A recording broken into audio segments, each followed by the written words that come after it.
Very good, Greg. Thanks. And next is Bert Wilson with Public Water News Service. Welcome, Bert.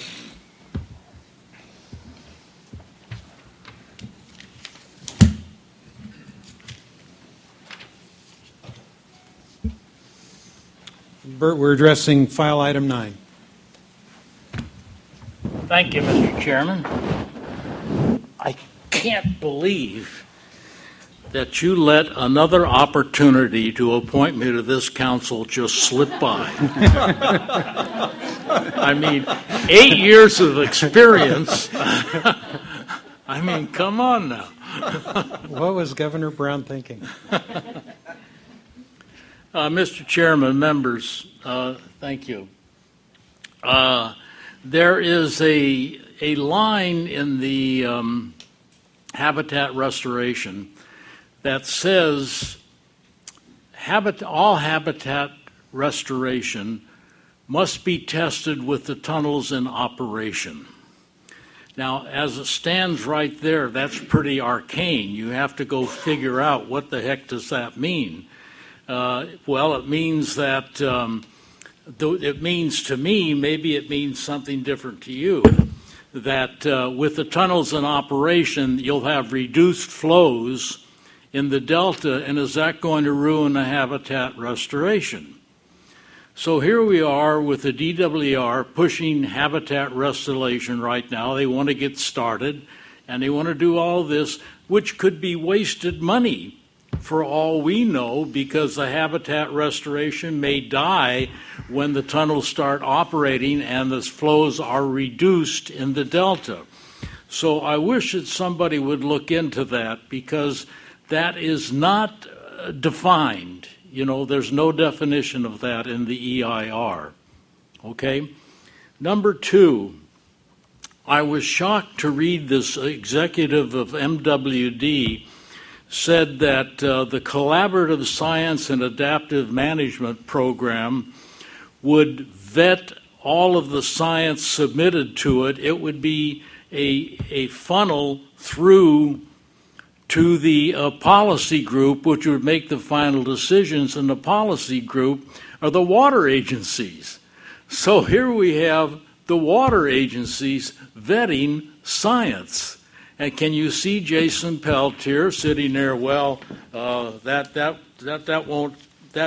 affect us too much. We'll say that's an uncertainty, whip it into adaptive management, and it's gone. I think if you continue to permit the water agencies to vet all the work that science does, you end up the laughing stock of the water world as far as that goes. There's got to be a better way than do it than allow the fox to run the chicken coop. It says in the BDCP presentation today that at some time the BDCP will be eligible for public funding. This is neither explained either. Is this going to be general obligation bonds, which will require a vote, or will it be revenue bonds, which don't require a vote?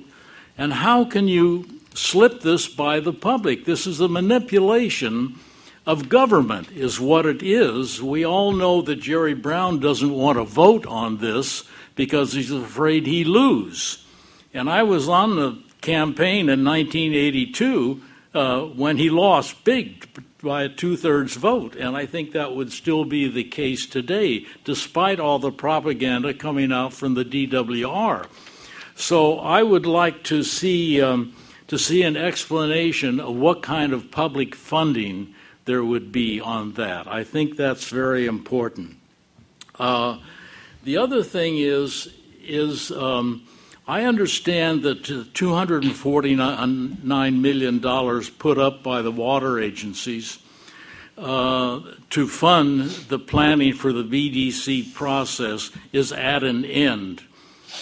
The DWR is going to put a construction project office in the Delta. They're doing all of this. Where's this money coming from?